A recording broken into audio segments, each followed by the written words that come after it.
So before I tell this story, I need to say something. I am sorry to everyone involved. I'm sorry to the family who asked me not to talk about it.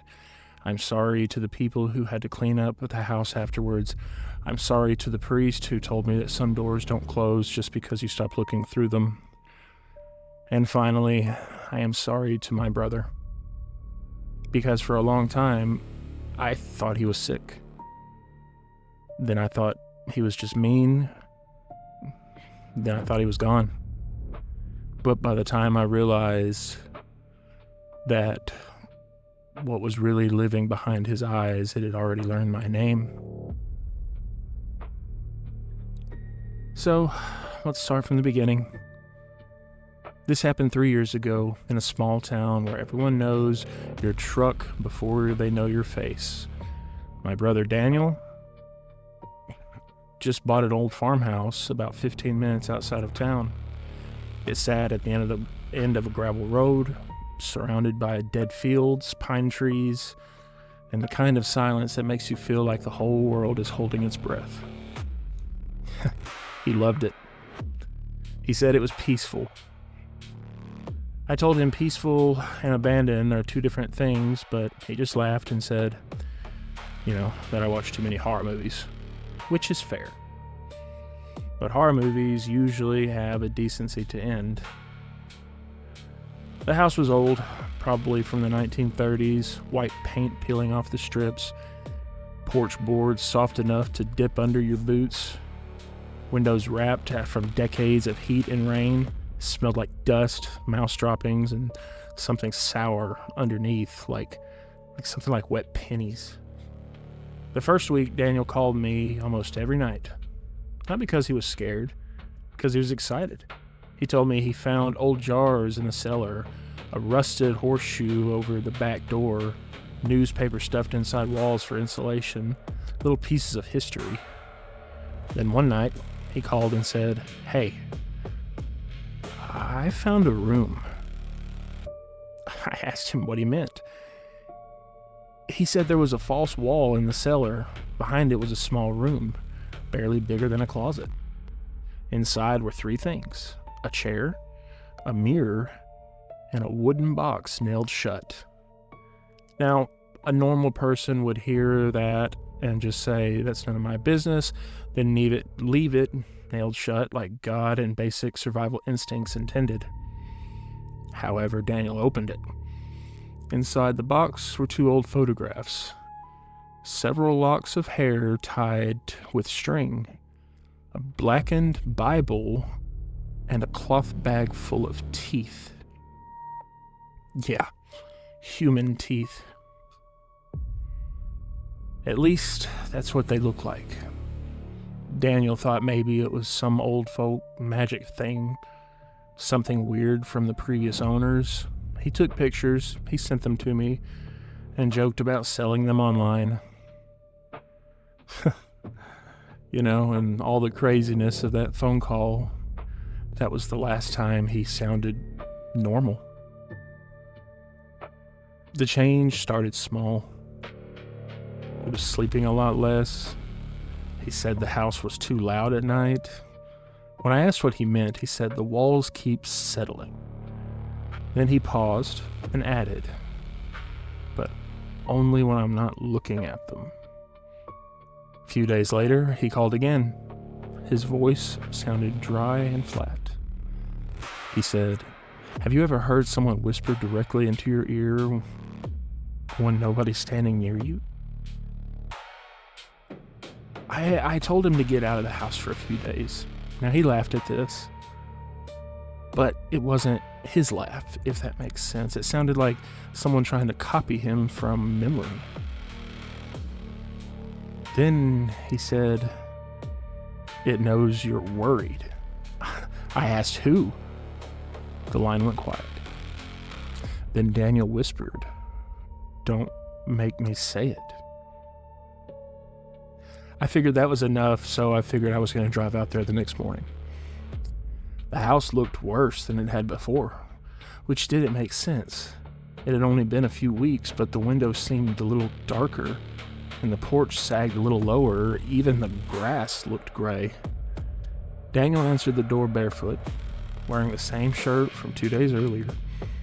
His eyes were bloodshot, his cheeks had sunk in, and the smell coming from inside the house was unbelievable. Rotten meat, mold, and something else. Something warm, like old breath, if that makes any sense. I said, "Brother, you need to leave right now."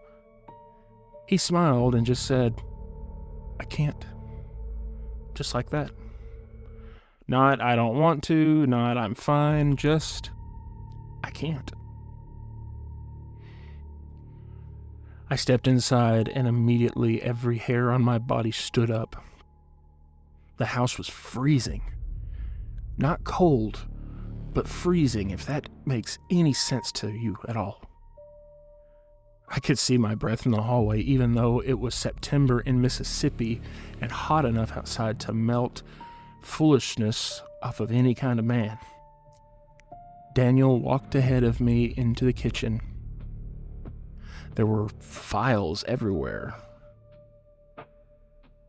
Files and flies and bugs, and not on the food, not around trash, just covering the windows from the inside, crawling over each other, buzzing like static.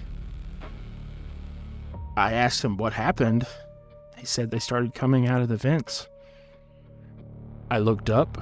There were no vents. That's when I noticed the walls. At first, I thought they were just dirty. Then I realized there were words scratched into the paint. Not written, actual scratched. Over and over. And they all said, "Let him speak, let him speak, let him speak." I asked Daniel if he did that. He stared at the wall and said, "I don't remember." Then he turned to me and said, "Do you remember Mom singing to us when we were little?" I said, "What?" He started humming. It was a lullaby from our mother used to sing to us when we were kids. Only Daniel didn't know that song. He was too young when she died. He had been 2 years old. I was the only one who remembered it. I said, "How do you know that?" That's when his smile faded. His eyes watered. And very quietly, in a voice that was finally his, he said, "I don't." Then something in the cellar knocked 3 times. Hard knocks. Daniel flinched like someone had slapped him. I told him to grab his keys. I told him we were leaving right there and then. He started crying. He says, "It won't let me go past the driveway." I thought that was nonsense. I grabbed his arm, pulled him toward the front door, and we stepped outside. The moment his foot hit the porch, Daniel screamed. And it wasn't a normal scream. It wasn't a pain scream. It was straight terror. He collapsed so hard, his head hit the wood. His back arched, his arms locked against his sides, his mouth opened wide, and a thick black fluid poured out of it onto the porch. I backed away. Because I'm not proud. Because I'm not brave. Because when your grown brother starts vomiting something that looks like oil and smells like burnt hair, all of that family loyalty gets real quiet for a second. Then he looks up at me, and he spoke in a woman's voice. "You brought him." I froze. Daniel's eyes rolled towards me. The woman's voice said, "You brought the one who listens." I dragged him back inside. The second that he crossed the doorway, he stopped screaming. He lay there on the floor, shaking, sobbing, begging for me not to leave him, so I stayed. I know, like an idiot. A loving idiot, but still, The night was the first time I saw it. Not fully, but just enough. Daniel fell asleep on the couch around midnight. I sat in the recliner across from him with every light in the house on. I had a kitchen knife in the table beside me, which is hilarious in hindsight, like I was going to stab a supernatural force. Yeah, human confidence really is a disease. Around 2:13 in the morning, the power went out. Every light died. The house went silent. Then the cellar door opens. Slowly. But it opened. I heard bare feet on the stairs. One step, then another, then another. I whispered Daniel's name. He didn't move. The footsteps reached the hallway. Now, I couldn't see anything at first. Then something leaned into the living room. And that something was tall. Too tall for the doorway. Its head tilted sideways to fit under the frame. I couldn't make out a face, but I could see the shape of it. Really long arms, thin shoulders, a neck that just bent wrong. I stood there in the dark, watching Daniel, then it turned towards me. And my mother's voice, it said, "Don't wake him." I don't remember getting up. I don't remember crossing the room.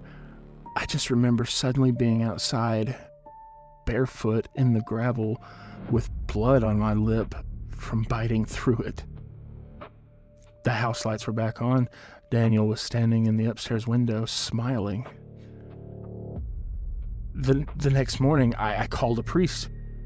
And then I called a doctor. And then I called anybody who might tell me I wasn't losing my mind. The doctor said Daniel needed a psychiatric evaluation. The priest asked one question. "Has he told you its name?" I said no. The priest said, "Good. Don't ask." His name was Father Paul. He was older, probably late 60s, with tired eyes and a voice that sounded like he had spent his whole life speaking softly around terrible things. He agreed to come out that evening. The moment he stepped into the property, he stopped walking. He stared at the house and then he crossed himself. I asked, "What?" He said, "This place has been waiting." Now, as you can imagine, that's not very comforting to hear. Clergy really need better bedside manner for demonic possession, if you ask me, but that's neither here nor there. Inside, Daniel was sitting at the kitchen table.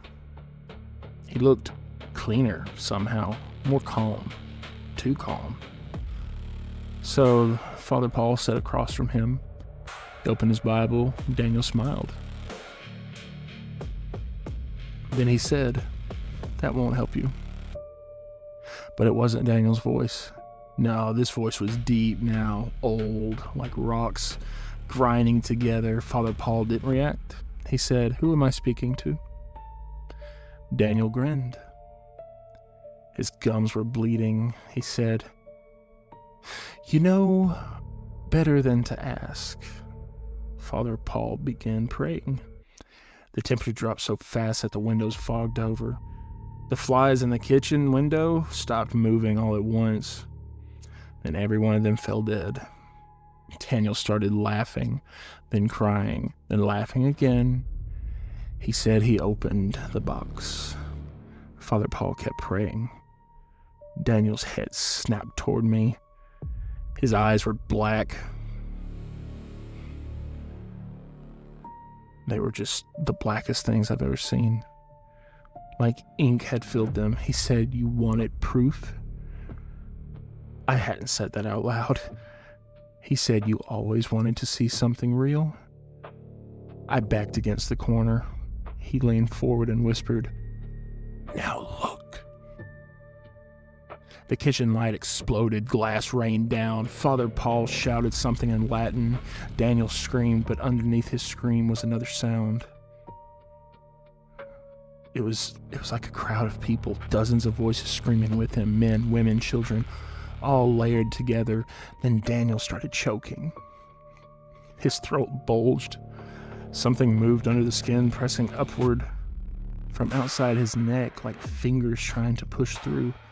Father Paul grabbed Daniel's face and yelled, "Daniel, fight it." For 1 second, my brother came back. His eyes cleared. He looked at me and he said, "It's behind you." I turned. The mirror from the cellar was standing in the kitchen doorway. It had not been there before. In the reflection, I saw the kitchen. I saw Father Paul. I saw Daniel. And behind me, I saw my mother. She looked exactly like I remembered her. Same blue dress, same dark hair, same tired smile. My chest broke open and I said, "Mom?" Father Paul shouted, "Do not speak to it." But it was too late. The thing wearing my mother's face smiled wider than any human mouth should. Then Daniel whispered, "That's how it gets in." The mirror cracked, not from the outside, but from inside the reflection. A black hand pressed against the glass, then another. Father Paul grabbed the mirror and slammed it face down into the floor. He yelled at me to get outside, but I couldn't move because Daniel had started floating. Only a few inches off the chair, but enough. My body just sat there, and my eyes stared at what I was looking at. His body went stiff, his arms hung loose, his mouth open, and the voice came out of it was no longer pretending. It said this house was mine before it had walls. Father Paul shouted, "You have no claim here." And this thing just laughed at him. The walls answered with laughter. Every scratch mark in the kitchen began to bleed. Let him speak. Let him speak. Let him speak. Then Daniel turned his head towards me, just a little too far. "Father, help." And then his head snapped up again and he said, "Tell them what you did." I didn't know what it meant at first. And then I remembered. When we were kids after Mom died, Daniel used to cry at night. He was little. Too little to understand death. Too little to understand why the person who held him was suddenly gone. And one night I got angry. I was only 11, but I was so angry. Angry at him for crying, angry at her for dying, angry at Dad for disappearing into whiskey and silence, so I told Daniel she'd left because of you. I only said it once, but once was enough, and somehow this thing knew. Daniel smiled with bloody teeth and said he believes you. That hurt worse than anything that had happened in that house, because it was true. Father Paul kept praying louder, his voice shaking. The thing inside Daniel screamed, cabinet doors slammed open, plates flew across the room, the refrigerator door tore halfway off its hinges, and then Daniel dropped to the floor. The house went silent. Father Paul stumbled back, sweating, pale, breathing hard. For a second I thought it was over, then the door slammed shut. And Father Paul said, "It's not in him." I looked down at Daniel. He was unconscious but breathing. I said, "Then where is it?" From underneath the floorboard, something knocked 3 times. Father Paul looked at me. "Still here." We carried Daniel to my truck. This time he crossed the driveway. No screaming, no black vomit, no invisible wall. I thought that meant we had won. That's adorable, isn't it? Humans experience one good thing and immediately start calling it victory. Daniel stayed with me for 2 weeks. He barely spoke. He ate very little. He slept with the lights on. Sometimes I heard him whispering in his room, but when I opened the door, he'd be sitting up in bed, staring at the corner. I asked him who he was talking to. He said it followed us to the edge of town. I said, but not here. To which he replied, then he said, not yet. Father Paul told us the house needed to be blessed, the objects burned, and the land sealed. He said whatever has been there attracted to that place for a long time. Maybe longer than the house. Maybe the box was not a container. Maybe it was bait. We went back on Saturday morning. Father Paul brought another priest with him, a younger man named Thomas. He didn't say much. He just kept looking at the windows. Daniel refused to get out of the truck, and I didn't blame him. The house looked dead. No birds in the trees, no insects, no wind. Even the sunlight seemed weaker around it. Inside, everything was exactly as we left it, except the kitchen table, for some reason, had been set for 5 people.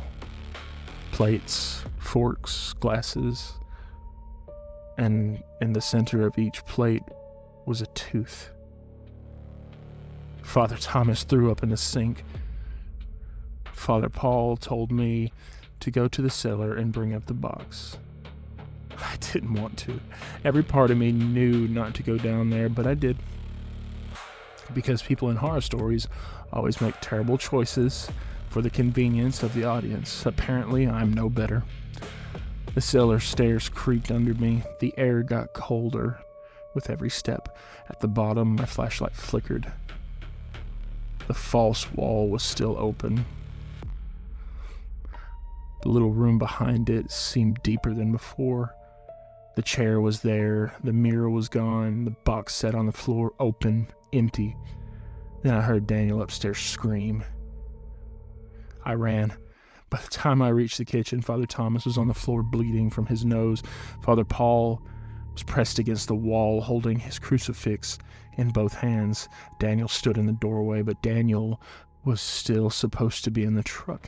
His bare feet were black with dirt. His eyes were empty. He looked at me and said, "You left me alone." I said, "Daniel?" And then he smiled. From outside, my truck horn began blaring. I turned toward the window. Daniel was still in the truck, slamming his hands against the glass, screaming, which meant the thing in the doorway was not my brother. It took one step into the kitchen. Father Paul yelled, "Do not look at its face." Naturally, I looked at its face. Because the human brain is a detective machine built out for bad instructions. Its features shifted every second. Daniel, my mother, my father, me, then something else. Something old and hollow with skin stretched too tight over the skull. It wasn't human. It opened its mouth. I heard my own voice come out. I invited it. I backed away. Father Paul threw holy water at it. The thing screamed, but it did not retreat. It crawled up the wall fast. Like gravity had just stopped applying to it, just out of curiosity. It slithered across the ceiling, joints bending backward, head twisted, just to watch us. Father Thomas started praying through bloody lips. The thing dropped onto him, not physically. It felt like smoke into his mouth. His eyes went wide. His body jerked, and then he started laughing. Father Paul went still. He whispered, "No." Father Thomas stood. He looked perfectly calm now. He wiped the blood from his face and said, "One was never enough." And he snapped Father Paul's wrist. The sound was like sharp and wet. Father Paul cried out, dropped his crucifix, and collapsed against the cabinets. At this point, I didn't know if what I was seeing was real or what was really happening. And then, just like in a horror movie like you wouldn't believe, I woke up. I woke up in my own house. I was alone. I was covered in sweat. I immediately called my brother. I said, Daniel, are you okay? He said, yeah, I just woke up. What's the matter? You talk about an out-of-body experience.